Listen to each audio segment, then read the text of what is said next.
Ah, there we go. Hey everybody, welcome back. It is time for the weekly update to the channel, and I have to say, something I'm definitely going to start doing next time. I'm going to start taking notes whenever anything actually happens. You know, something noteworthy, I suppose.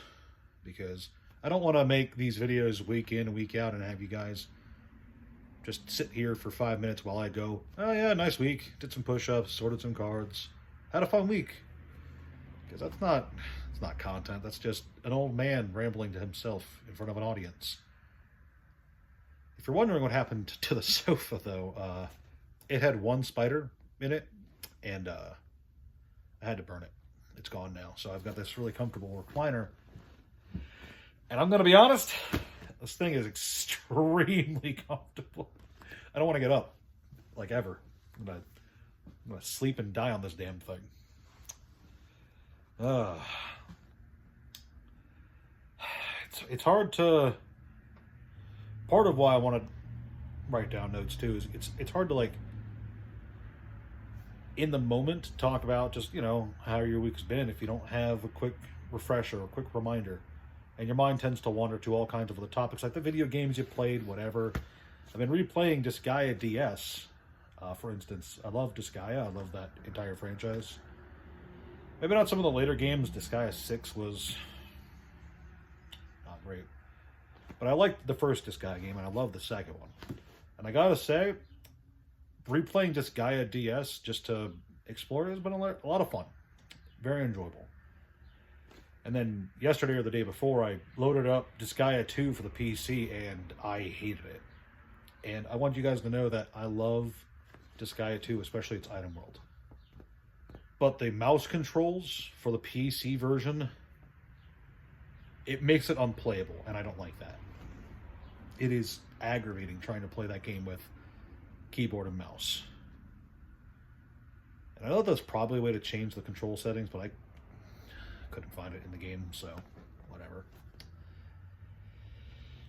I've been reading a lot of articles lately, too. More than usual. I usually try to get, like, 1 or 2 articles about a given TCG a day.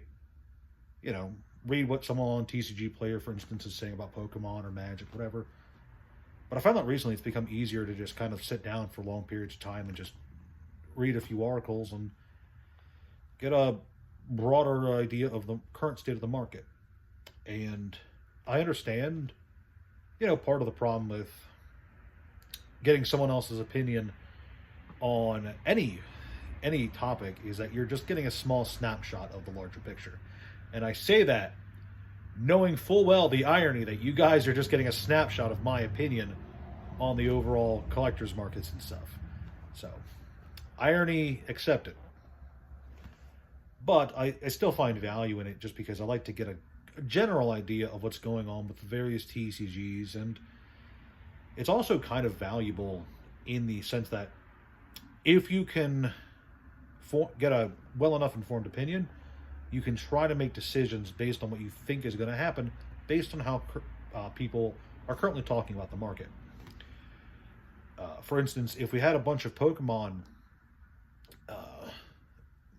articles about how the game is becoming cheaper and how the new sets just aren't that interesting, that would communicate to me that now I should start eyeballing sets to see if their prices are going down, because that might be a good time to buy. And don't get me wrong. I do think that the Pokemon situation will change. I've said that several times, I think, on this channel. I do think sooner or later, the investor side of the market, or the scalpers, as people like to put it, I do think that they are going to cool off and move on to something else with either a lack of market hype, and B, Pokemon actually managing to print all the cards they need to print. I don't think that's going to happen with the next set. Destined Rivals being a Team Rocket set is... I have no idea how I'm going to get any of them. I was able to get a hold of some Journey Together stuff just for myself. Cracked some. Gonna have just a few of those, just those blister packs over there sealed. I have no idea how I'm going to get a hold of Destined Rivals anything, and I almost guarantee there's actually going to be cards in that set that I want. I didn't want anything from Journey Together. There's nothing in that set that interests me. But a Team Rocket set, I'm going to want some of that. So if you're, just putting it out there, if you one of those crazy wizards who's getting 30 ETBs of Destined Rivals and you want to offload them for market price, let me know. But I do think that either towards the end of 2025 or the start of 2026, I do think that things will change and that Pokemon's prints will catch up with demand and the hype will simmer down. I think we're going to see some stuff around Black Friday. I think there's going to be a large dump on the market. Black Friday sales are always good for getting products relatively cheap. Maybe not at a huge discount, but it's always a good time to buy Black Friday. Just putting that out there. And I do believe that printers will match interest with time. And I think that time is sooner rather than later. Just not so soon. Just putting that out there. And it's going to be fun to see what happens, how people are going to respond when they can actually get a hold of all the Pokemon cards that they claim to want. And they can't flip them for twice the value.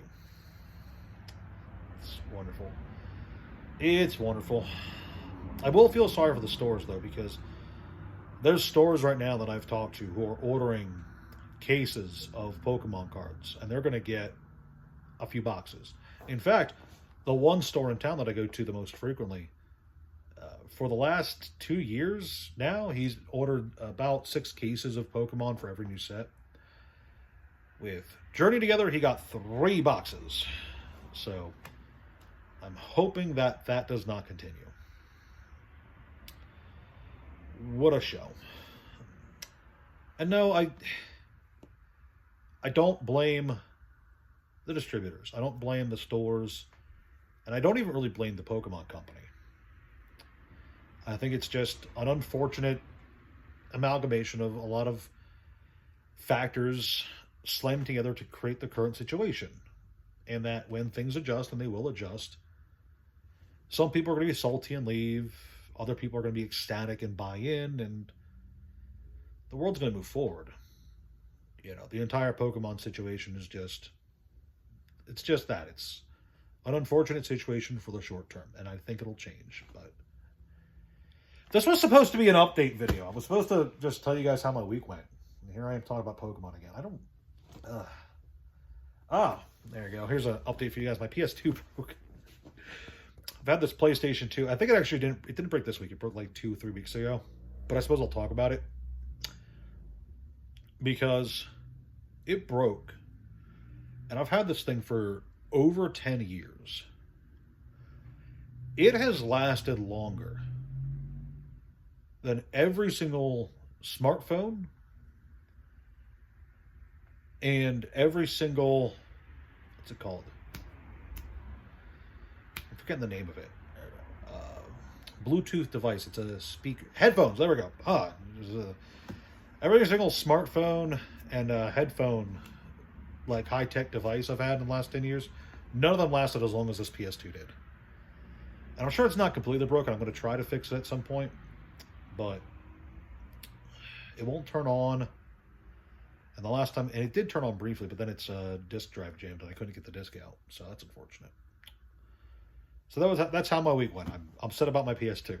And I'm upset about Pokemon markets. That's all I've got. Thanks for tuning in. I look forward to seeing you guys next week. And something you guys need to know, just because I don't do push-ups at the end of my videos anymore does not mean I'm not doing push-ups for the likes. Every video, after it comes out, I let it go for 24 hours. At the end of those 24 hours, I count the likes. And I do those push-ups. So just so you guys are aware, push-ups are still happening. It's just not being done on camera anymore. Just letting you guys know. I am trying to be healthy still. I don't want to be this wide forever. So that's all I've got. I'll see you kids probably tomorrow. I'm going to probably record something else after this. Ciao.